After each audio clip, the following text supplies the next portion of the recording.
Adina Revol. Bonjour.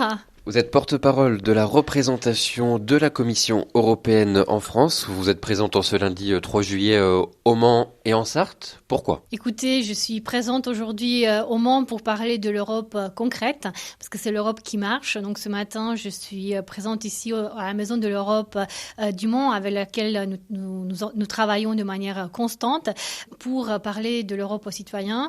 Ce matin, je rencontre des journalistes de la presse quotidienne régionale, des journalistes qui sont sur le terrain pour leur parler de l'Europe du concret, de l'action de l'Union européenne en Sarthe et pour leur parler aussi de l'actualité européenne, de la solidarité avec l'Ukraine, pour leur parler de la mise en œuvre du pacte vert européen, de la transition énergétique, des financements européens très concrets et de leur dire aussi que la Commission européenne est sur le terrain, pas que à Bruxelles. Et vous concernez différents sujets. L'Ukraine, déjà, vous l'avez dit, la solidarité européenne s'est mise en place depuis le début du conflit avec la Russie.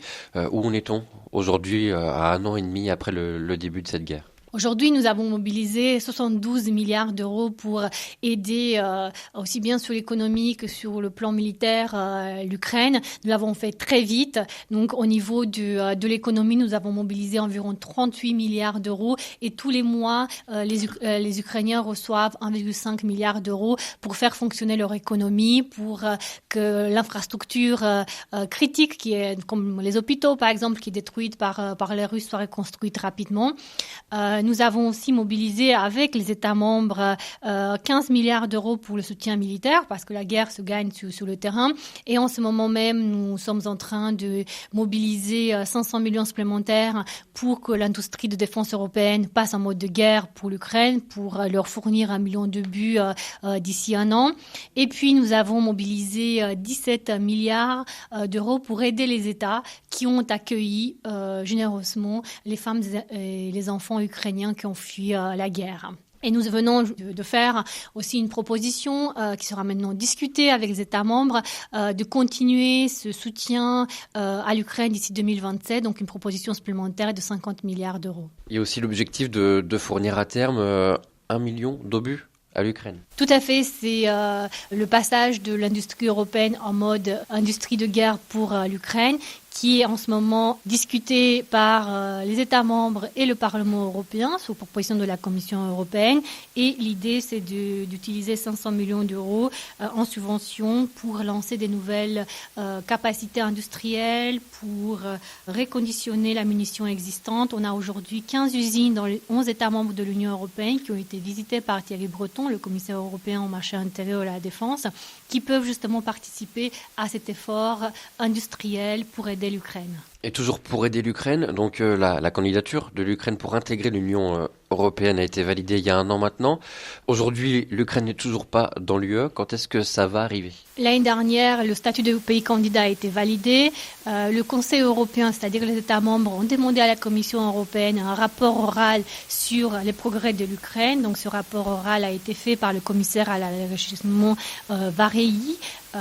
Donc sur 2 priorités qui ont été établies l'année dernière, l'Ukraine a fait des progrès et la prochaine étape maintenant, c'est le Conseil européen du mois d'octobre et notamment le rapport sur l'élargissement qui a lieu chaque année, qui est fait par la Commission européenne du mois d'octobre, sur la base duquel les chefs d'État et de gouvernement vont discuter lors de leur rencontre au mois d'octobre. Autre sujet abordé avec vous aujourd'hui, le pacte vert. Vous l'avez dit lors de la présentation à la presse, l'ambition européenne, c'est de devenir le premier continent vert à l'horizon 2050.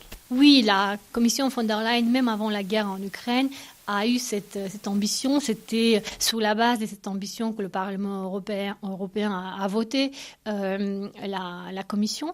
Et donc, l'idée, c'est de devenir le premier continent climatiquement neutre en 2050. Nous avons un budget climatique, le premier au monde. Nous avons une loi climatique.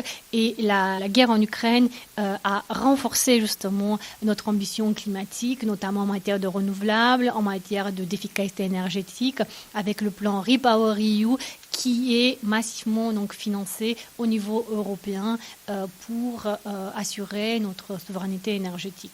Avec 5 objectifs stratégiques ? Alors les objectifs stratégiques, c'est pour la politique de cohésion qui a constitué pendant des longues années et qui constitue toujours un des piliers de la politique d'investissement de l'Union européenne.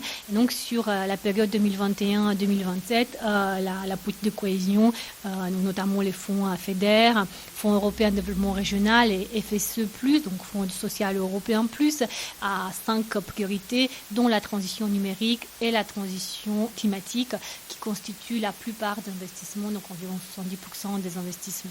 Le numérique, justement, la CERT a bien été aidée par l'Union avec le syndicat CERT numérique pour en fait apporter la fibre au plus proche des territoires dans les milieux ruraux. CERT Habitat aussi a pas mal été aidé pour la rénovation des bâtiments. Alors le plan de relance et comme vous le mentionnez aussi différents instruments locaux en fait ont aidé l'installation du très haut débit en fait. Donc le plan très haut débit a été financé par le plan de relance européen. Et ensuite, dans le cadre des fonds régionaux, il y a aussi des financements spécifiques.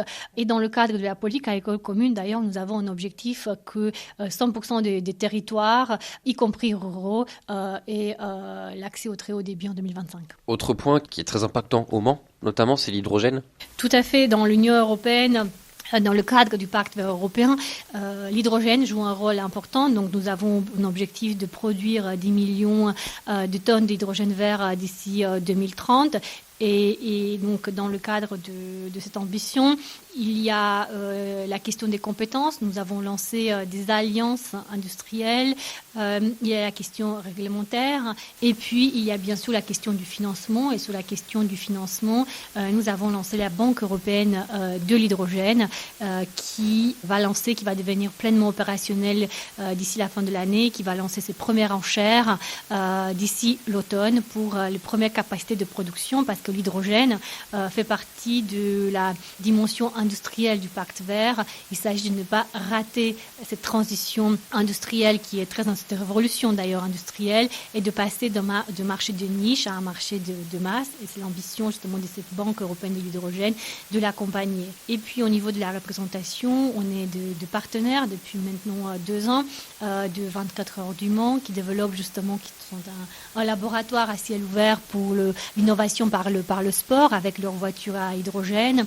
Et puis l'ancienne commissaire à la recherche et à l'innovation, Maria Gabriel, est aussi venue visiter les circuits de 24 heures du Mans l'année dernière. Vous êtes là aussi bien pour constater en fait les investissements de l'Europe sur le terrain à Ivry-l'Évêque. Tout à fait, sur l'ancienne usine GFL qui est devenue une friche industrielle. Je suis déjà venue l'année dernière, et puis l'année dernière, ce qui m'a marqué, c'est qu'on m'a dit qu'en fait c'était une friche pendant de longues années. Il n'y avait pas d'investissement qui était possible en fait, et donc le plan de relance a été une bouffée d'oxygène, et grâce au plan de relance, cette friche en fait qui est située à l'entrée de la commune a pu en fait démarrer les travaux. Donc aujourd'hui les travaux de démolition et de désamiantage, puisque l'année dernière justement j'ai visité le début de travaux de désamiantage et j'ai vu le site tel qu'il était en fait, la friche. Aujourd'hui c'est presque finalisé, donc les travaux seront finalisés en septembre. Et ce que j'ai beaucoup aimé sur ce site, c'est qu'il y a une dimension sociale, puisqu'il y aura des logements sociaux qui seront construits.